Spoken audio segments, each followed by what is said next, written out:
This exercise is called a kettlebell deadlift. In this video, I'm going to show you ways that we can progress and regress this, as well as basic form on the exercise here. I'm going to use all these different implements in here to help you out with finding the right form for you. Now, if you are seeing this video, it's probably because you're either subscribed to the YouTube channel or you're one of our clients. So if you are one of our clients, then make sure that you're doing the version as directed. Okay, these are basic starting points so you can understand and refresh yourself, not to supersede what you've already been given. So what I like to start people with is a block or an elevated platform to bring the handle of the weight just around here. We have a saying which is about like an inch above and below the knee is what we call the safety zone. So you still have a zone of opportunity right here where you can still get the benefit of the lift without having all the risk associated to going through more range. But also if you go too high, you lose the benefit of the lift. So everybody's different with being able to touch their toes. Like I'm not great at it either, so it's unreasonable to think I'd be able to deadlift off the floor better than somebody who can touch their toes. It's debatable whether I should improve that mobility or not, but either way, as it stands right now, if we want to get you back into the gym and load up your hips and build some strength here, then I think we need to do some version of a regressed range. So the zone of opportunity right there. As we go through the movement, there's two basic parts. There is a plank and there's a wedge. A plank and a wedge. Some people squat their wedge, especially if they haven't been deadlifting in a while or they've had old injuries. This is a compensatory pattern. So what we want is to push a car door shut with our butt as the beginning part of the hinge to bias the movement towards the hips. Yes, you're going to bend your knees at some point. Everybody does. We want you to, because we're not going to do a stiff-legged version, at least not here today.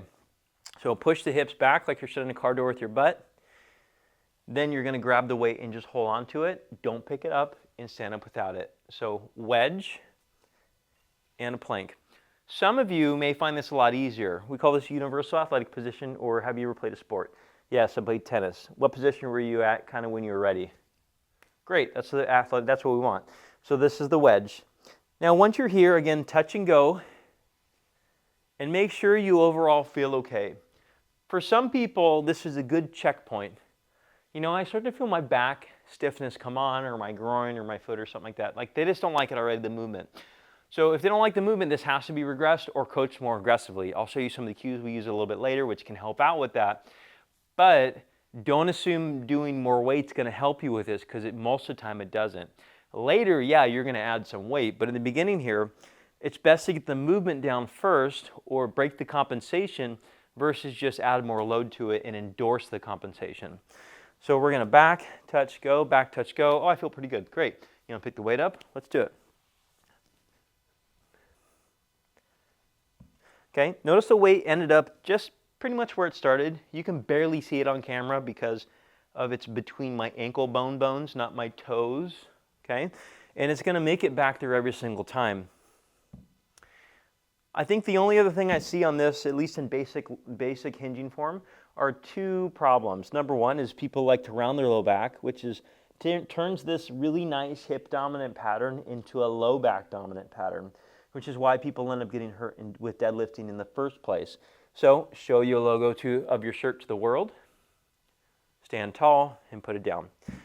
The other thing I see people have a problem with is in the plank portion. And when they stand here, they sometimes have this weird like rib flare that happens, or this like other stuff. So you basically just stand nice and tall. And so I got the bell in front of me here, right? So it's like I'm trying to push the bell forward just a little bit with my hip pockets. And I'm kind of in the right position here, all right? If these don't work for you, you may have to regress it even further, which is going to come down to pressure, okay? Pressure, we have other videos on this, so I'm not going to spend a ton of time with it, but if you have other questions, make sure to reach out for the other videos or talk to your trainer. And so it's going to be outward pressure into the fingers, not a full ab contraction, okay? Outward pressure into the fingers, enough so you can still breathe, keep that pressure through the movement, and then eventually pressure, smash the bell, and stand. If you smash the bell, or what we call rooting into the floor, which I'll show here in a second, you actually create the brace. The brace should not be an active, like, conscious one, all right? The pressure should be more of the conscious part. Now, from a foot, let me rephrase that. When you're adding a brace in, you need to use hand or foot tension. Hand tension is crushing the implement. Foot tension is going to be ripping the floor. Using outward turn, you wedge yourself in the floor and then you rip, okay? That creates a lot of foot tension and it sends linkage up the chain and it helps out to create the abdominal brace, okay? Now let's just say this is working really well for you and you want to make it harder. Certainly add some weight. Now, your reps and sets are going to be dictated by your trainer, but you may be going off of a strength set, so it's going to be probably around 5 to 8 reps or so and then a handful of sets. Now, I'll show you the reason why I really like this is, again, it's a good starting position with a 6-inch block, but you can just get rid of the darn thing and then go here, but you may have to slow down because this is range you haven't done in a while, or you may have to allow a little bit of foot flare with external rotation, which is okay too. Everything else stays the same, okay? Now, I'll tell you where most people end up getting into trouble with this. I don't want to say like pain-wise, but they end up not doing enough. Honestly, they don't do enough. I've met many people who have had knee conditions and hamstrings who have gotten better by doing more deadlifting with some better or more appropriate weight. But a lot of times we have people with home gyms for months and months on end, we talk to them about like getting the correct weight and they just never do. I'd say getting a bag. We have earthquakes here in California, and so you can do a heavy bag, which is our earthquake kit, grab it, zone of opportunity, and stand with it, okay? Home Depot has these really great river rock bags that are like 50 to 80 pounds that you can just put in your garage and just lift that, like if you're doing your home gym. Don't buy more of these fancy kettlebells and whatnot because you're going to graduate out of it very quickly. And eventually you may use something like a hex bar or a barbell, which I'll show you a hex bar here in a little bit. Now, just for side thought with this, because I know a lot of runners that we end up seeing, they end up using very light weights, and since the weights are lighter, they're lower. Okay, and they end up doing like a version of it. This is a suitcase deadlift. Okay, there's nothing wrong with it, but notice because the weights are outside of my shoulders here, it pushes my feet and knees into a less favorable position for hip range of motion. So it may make it low back dominant. So let's just see with me, at some point here, if you see my low back being flat, it's actually rounded. So you need to have some extension with it, and that's very hard to do with these low weights because I'm well out of the zone of opportunity.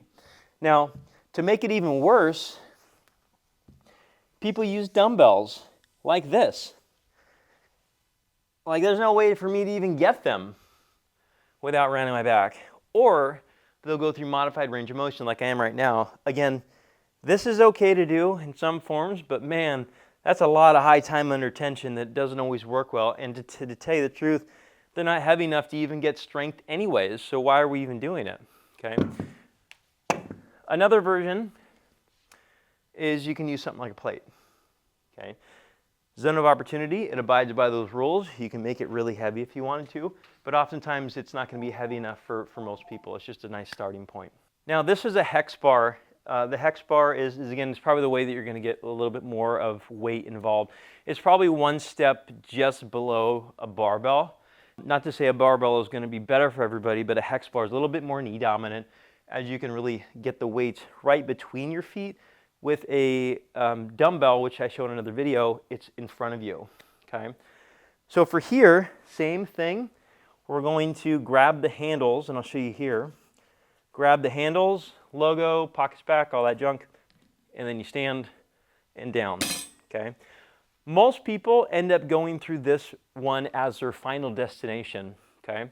And that's where you can get your weight more appropriate than the other ones. Like, I'm not gonna say I don't like kettlebells, I really like them.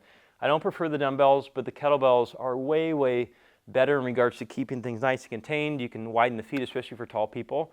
But most people won't find, I mean, this is over 100 pounds. Like, where are you gonna find a kettlebell that's over 100 pounds? So if you guys have questions on this, reach out or subscribe to the channel. Talk to your coach and ask them which version if you're not quite sure, but they should have directed you through this already. Take care.